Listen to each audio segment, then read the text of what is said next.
Ex serviceman league के प्रदेशाध्यक्ष major Vijay Singh Mankotia ने अग्निपथ योजना को देश की सुरक्षा को खतरे में डालने वाली योजना करार दिया है। मनकोटिया ने कहा कि योजना के तहत अग्निवीर बनने वाले युवा 4 साल के बाद क्या करेंगे, सरकार को इसका जवाब देखना होगा। अग्निवीर योजना से सरकार युवाओं की जिंदगी को बर्बाद न करे। मनकोटिया ने केंद्र सरकार से आग्रह किया है कि अग्निपथ योजना पर पुनः विचार किया जाए, अन्यथा सरकार को इसके गंभीर परिणाम भुगतने होंगे।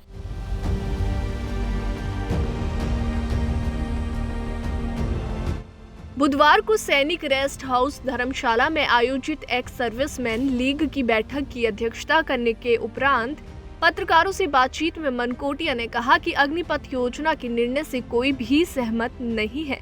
इससे प्रदेश के युवाओं का सेना में जाकर रोजगार प्राप्त करने का साधन छिन जाएगा। सरकार 4 साल बाद इन युवाओं को सिक्योरिटी गार्ड की नौकरी देने की बात कह रही है, लेकिन बच्चा 4 साल के लिए भर्ती होने के बाद क्या चौकीदारी करेगा? ये तो युवाओं के जीवन के साथ खिलवाड़ करने समान है। इस योजना के माध्यम से केंद्र सरकार देश की सुरक्षा को खतरे में डालने का काम करने जा रही है। मनकोटिया ने कहा कि पहले केंद्र सरकार ने किसानों का कानून बनाया था, जिसमें किसानों ने आंदोलन किया। इसी बीच सरकार को कानून वापस लेना पड़ा, जिसका नुकसान सरकार ने चुनाव में देख लिया था। इसलिए अग्निपथ में भी ठंडे दिमाग से सोचे तथा बच्चों की जिंदगी बर्बाद ना करे। कुछ महीने पहले केंद्र सरकार ने ये एक योजना की घोषणा कर दी कि अब भर्ती जो होगी, रिक्रूटमेंट जो होगी सशस्त्र सेनाओं में, इंडियन आर्मी, इंडियन एयरफोर्स और इंडियन नेवी में, वो केवल 4 साल की अवधि के लिए उनको आर्मी, नेवी और एयरफोर्स में सर्विस मिलेगी, केवल 4 साल।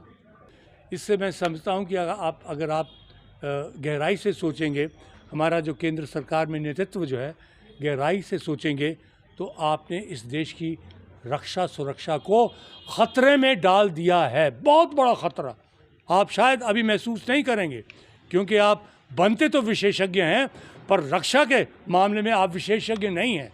इन लड़ाइयों में अगर आप 4 साल के बच्चे को कहेंगे आप जाके लड़ो और अपनी जान की कुर्बानी दे दो, आहुति दो, क्यों देगा?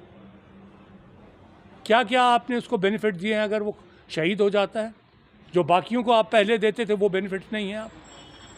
तो मैं किस सोच से आपने किया, मैं आपके माध्यम से आग्रह करूंगा प्रधानमंत्री महोदय को, प्रधानमंत्री महोदय एक बार पुनः विचार कीजिएगा इसके बारे में। ये क्या मजाक है? कोई सिक्योरिटी नहीं है, उसके बाद घर में बैठ जाएंगे और यहाँ आतंक हो जाएगा। उग्रवादियों के लिए ये मैं समझता हूँ कि एक ऐसा मसौदा मिल जाएगा कि उनको भड़काने के लिए हथियारों में उनको ट्रेनिंग मिली है। एक बहुत बड़ा उनको एक मसौदा मिलके इस देश की अंदरूनी सुरक्षा के लिए भी खतरा हो जाएगा। इसलिए हम कहते हैं कि करोड़ों इस वक्त हमारे देश के नौजवान जो इस देश की रक्षा के लिए, लड़के और लड़कियां भी तैयार हैं, उनके साथ मजाक मत कीजिएगा।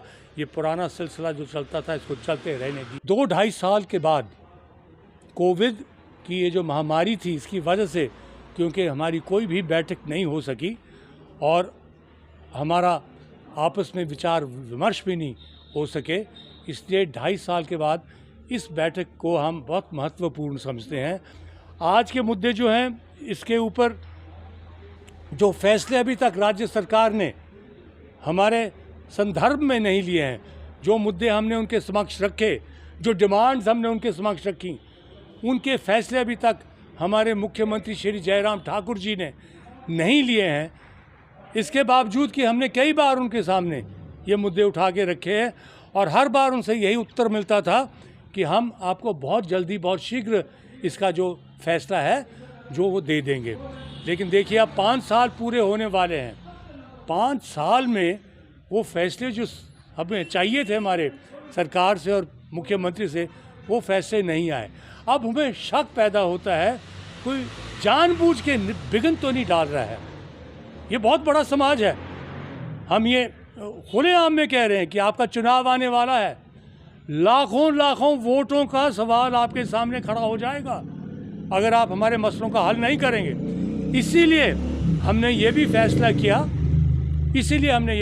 किया कि कि हम मुख्यमंत्री जयराम ठाकुर जी को, जो हमारा वार्षिक सम्मेलन अगले महीने अगस्त में धर्मशाला में ही होना है, उसमें आमंत्रित करें ताकि आमने सामने उनसे हम बातचीत कर सकें और वो जो हमारा समुदाय है, इतना विशाल समुदाय, उनको समझा सकें कि क्या वो हमारे हक में है या हमारे हक में नहीं है।